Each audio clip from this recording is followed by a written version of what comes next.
मैं जैन धर्म का, और उसमें भी आप सबको पता है मैं तेरापंथी हूं, दिगंबर हूं, श्वेतांबर हूं, स्थानकवासी हूं, मूर्ति पूजक हूं, निराकार उपासक हूं।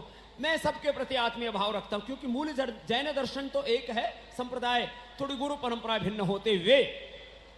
इसलिए जितने भी जैन परंपरा के लोग हैं, ये खाली दिगंबरों का ही तीर्थ नहीं है, कोई एक संप्रदाय का नहीं, ये सभी जैनियों का महातीर्थ है।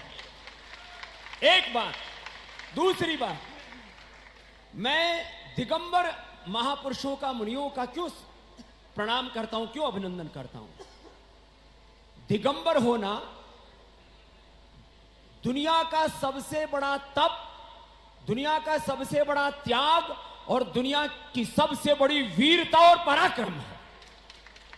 राजस्थानी एक भजन गाते हैं, कायर सके न झेल फकीरी, अलबेरारो खेल। मनी वस्त्र त्याग यह कोई आडंबर नहीं है, यह कोई पाखंड नहीं है, यह कोई प्रदर्शन नहीं है।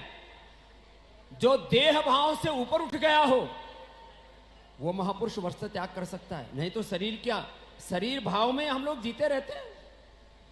मेरे कैसे वस्त्र हैं, मेरी कैसी साड़ी है, मैं तुम्हारे लिए नहीं कह रहा हूं, हाँ, जो इधर कुछ बैठे हुए, मेरे कैसी साड़ी है, मेरे कैसी शर्ट है, मेरे कैसी पैंट है, मेरे कैसे जूते, मेरे कैसी चप्पल है, मेरी कैसी घड़ियां हैं, इन्हीं चक्करों में आदमी इन छोटे छोटे आकर्षणों में, ये लाला जी मोटी सी सोने की चैन जंजीर गले में बांध के बैठा हुआ है।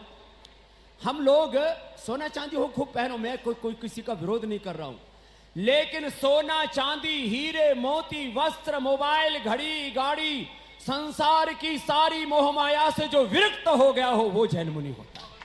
कोई उसमें आकर्षण नहीं और देह का आभास नहीं है। देह में तो रहना है, लेकिन वो देह रहते हुए विदेह होते हैं। संसार तो त्रिगुणात्मक है, प्रकाश क्रिया स्थिति स्थूलम भूतेन्द्रियात्मकम भोगार प्रोगार्थम दृश्यम, लेकिन इस त्रिगुणात्मक जगत में रहते हुए जो त्रिगुणातीत हो गए हैं वो दिगंबर मुनि होते हैं। हमारे यहां तो संस्कृत में गुरुकुलों में हम जब पढ़ते थे तब साधु के लक्षण लिखे। साधु कौन? धैर्यम यास्य पिता क्षमा च जननी। ये योगी के, मुनि के कुटुंबी जन कौन होते हैं? धैर्यम यास्य पिता क्षमा च जननी, शांति शिरम गेहिनी, सत्यम मित्रमिदं दया च भगिनी, भ्राता मनः संयमः, शय्या भूमितलम दिशोऽपि वसनम। शय्या भूमितलम, धरती पर सोना, और आकाश ही जिसका ओढ़ना है, दिक अंबर दिशाएं जिसके वस्त्र हैं। शय्या भूमितलम दिशोऽपि वसनम, ज्ञानामृतम भोजनम ये ते यास्य कुटुंबिनो वद सखे, कस्मात् भयम योगिनः। ऐसे योगी होते हैं। धैर्य जिसकी, धैर्यम यस्य पिता, मां है धैर्यम यस्य पिता, धैर्य जिसका पिता है। क्षमा च जननी, क्षमा जिसकी मां है। सत्यम मित्रम दया च भगिनी, सत्य मित्र दया बहन। भ्राता मन का संयम है। शय्या भूमि तलम दिशोऽपि वसनम, ज्ञानामृतम भोजनम, ये जिसके कुटुंबी जन हैं। हे सखा, हे सखी, बता ऐसे योगी को भय किस बात का? वो निर्भय होता है। जो निर्भय हो गया है, गीता की भाषा में अभयम सत्व संशुद्धि ज्ञान योग व्यवस्थित, जिसने दैवी संपत्ति को सिद्ध कर लिया है, जिसने 5 महाव्रतों को सिद्ध कर लिया है, जिसने बौद्ध दर्शन के अकॉर्डिंग कहें तो शील समाधि प्रज्ञा से जो संपन्न है, जो सहज समाधि में रहते हैं, गुणों में बरतते हुए जो गुणातीत रहते हैं, देह में रहते हुए जो देहातीत रहते हैं, संसार के सब भावों का निर्वहन करते हुए जो भावातीत होते हैं, ऐसे जैन मुनि होते हैं। और इसलिए आजकल लोग तो छोटा छोटा तप नहीं कर पाते, और भगवान महावीर की जो हमारे 24 तीर्थंकरों की परंपरा है, उस परंपरा में ऐसे तप सदियों में कोई कोई एक महापुरुष संपन्न करता है। एक ऐसे महापुरुष की हमको सन्निधि मिली है, उनका आंखों से दर्शन करने से प्रेरणा मिलती है कि हम भी कुछ तप करें। और मुझे विश्वास है आप यहां से बहुत कुछ सीख करके जाएंगे। 557 दिन का नहीं तो कम से कम सप्ताह में 1-2 दिन का उपवास तो जरूर करेंगे।